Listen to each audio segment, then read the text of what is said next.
Hello. हाँ दाय गोर लगे छी। ठीक ठाक छियै? बौआ सब ठीक यऽ ना? अच्छा ठीक छथिन ना? अच्छा ठीक छथिन ना? आ गाँव कहिया एबै? ले हाँ हेलो। हाँ हेलो भौजी। हाँ खुश रहो सब ठीक ठाक छै। हाँ हाँ बउओ सब ठीक छै। हाँ ओझो ठीक छथिन, ओझो ठीक छथिन।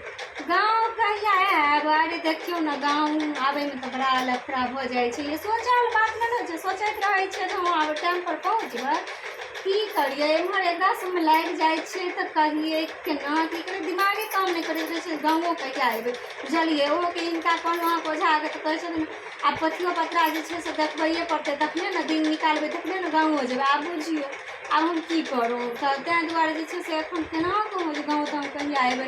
ओना जे आबैत हैत हम पहिले बता देब। आ खाना ताना बना कऽ राखब बढ़िआँ बढ़िआँ, से तऽ बुझले ने की सब खाइए, तऽ ई सब अहाँके बना कऽ राखऽ पड़त।